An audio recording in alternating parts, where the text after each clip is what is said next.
السلام علیکم ناظرین، اس ایپیسوڈ کی شروعات میں ہم دیکھتے ہیں ایزنک میں گورنر کو خبردار کرنے کے بعد اورحان روانہ ہو جاتا ہے۔ اورحان کے جانے کے بعد گورنر سپاہی سے کہتا ہے یہ اورحان ہمارے سر کا درد بنے گا۔ پھر سپاہیوں سے کہتا ہے جاؤ انہیں پکڑو اور مار ڈالو سب کو۔ یہ سنتے ساتھ ہی سپاہی چلے جاتے ہیں۔ گورنر تخت کی جانب پلٹتا ہی ہے کہ پیچھے ایک سپاہی اپنے ساتھی سے کہتا ہے اورحان سے ہی کہتا ہے یہ جنگ ہماری نہیں ہے۔ یہ سنتے ساتھ ہی گورنر غصے میں اس سپاہی کو اپنی جانب بلاتا ہے اور اس کے کندھوں پہ ہاتھ رکھتے ہوئے کہتا ہے کیا کہا میرے دوست؟ جواباً سپاہی اسے کہتا ہے اورحان بھی صحیح کہتے ہیں، یہ جنگ ہماری نہیں ہے۔ یہ سنتے ساتھ ہی گورنر ایک دم سے اس کا گلا کاٹ ڈالتا ہے۔ وہاں موجود عام لوگوں کی چیخیں نکل جاتی ہیں اور گورنر چلاتے ہوئے کہتا ہے یہ ہمارا مقدس شہر ایزنک ہے، جو بھی اس سے غداری کرے گا وہ جہنم کا رخ کرے گا، سمجھے؟ اب دفع ہو جاؤ یہاں سے، دفع ہو جاؤ، دفع ہو جاؤ۔ گورنر کا پاگل پن دیکھ کر لوگ ڈرتے ہوئے چلے جاتے ہیں۔ ناظرین، اس کے بعد ہم دیکھتے ہیں کہ کائی قبیلے میں لوگ معمولات کے مطابق زندگی گزار رہے ہوتے ہیں۔ بزرگ، خواتین، بچے سبھی اپنے کام میں لگے ہوتے ہیں۔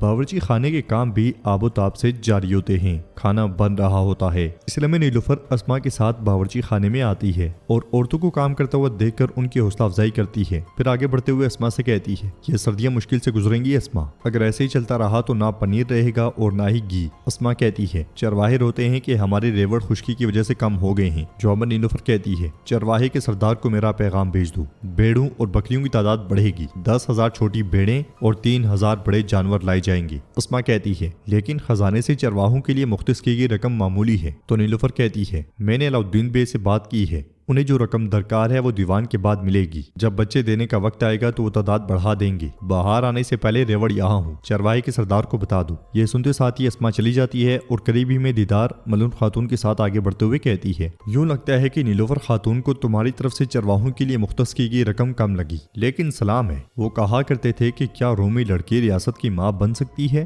واللہ سنگھ نے کان کو پیچھے چھوڑ دیا۔ تو ملون خاتون کہتی ہیں دیدار خدارا حالات گزر گئے، یہ بھی گزر جائے گا۔ آپ کے آس پاس لوگ ہمارے بارے میں باتیں کرتے ہیں، کیا ایسا ہے؟ تو دیدار ایک دم سے کہتی ہے بالکل نہیں، ایسا کیسے ہو سکتا ہے، وہ بس آپس میں باتیں کرتے رہتے ہیں۔ ملون خاتون غصے سے کہتی ہیں یہ کوئی تھیلی نہیں ہے جو تم اسے باندھ سکو، میں ایسے باندھوں گی کہ ان کے منہ اور کان دونوں بند ہو جائیں گے۔ بےہودگی کرنے سے پہلے تم بھی اچھے سے اسے ذہن نشین کر لو اور کروا دو۔ وہ کوئی رومی لڑکی نہیں بلکہ سردار خاتون ہے، نیلوفر ہے، کائی کی خاتون اور اورحان کی بیوی۔ اسلامی قبیلے کے ڈول زور زور سے بجتے ہیں اور ایک قافلہ جس میں آگے 2 نوجوان سپاہی اور پیچھے خواتین سامان کے ساتھ وہاں داخل ہوتی ہیں۔ انہوں نے ہرے بھرے جھنڈے اٹھائے ہوتے ہیں۔ دیدار اور ملون خاتون انہیں خوش آمدید کہتی ہیں اور ان میں سے ایک خاتون کہتی ہے تمہارا نیا قبیلہ اور نیا نظام مبارک ہو، ہم بہت عرصے سے آ کر ملاقات کرنا چاہتے تھے۔ تو ملون خاتون کہتی ہیں آپ کے قدموں کو سلام، آپ لمبے سفر سے آئے ہیں، سب سے پہلے آرام فرمائیں، دیدار خاتون آپ کی دیکھ بھال کریں گی۔ یہ سنتے ساتھ ہی وہ سب دیدار کے ساتھ آگے بڑھ جاتے ہیں۔ ان کے جاتے ساتھ ہی نیلوفر ملون خاتون کے پاس آتی ہے اور ان سے پوچھتی ہے ماں اس اچانک ملاقات کا سبب کیا ہے؟ وہ اپنے بیٹوں کے ساتھ آئے ہیں۔ تو ملون خاتون کہتی ہیں عثمان بے کی بھی 2 بیٹیاں ہیں جو شادی کے لائق ہیں، تم کیوں اب بھی آنے والوں پہ حیران ہوتی ہو نیلوفر؟ نیلوفر کہتی ہے ماں لیکن لڑکیاں شادی نہیں کرنا چاہتی ابھی۔ ملون خاتون غصے سے کہتی ہیں خبردار نیلوفر، خبردار، تم اس معاملے میں دخل دے کر میری بیٹیوں کا ذہن بدلنے کی کوشش نہ کرنا، اب تم سردار کی خاتون ہو،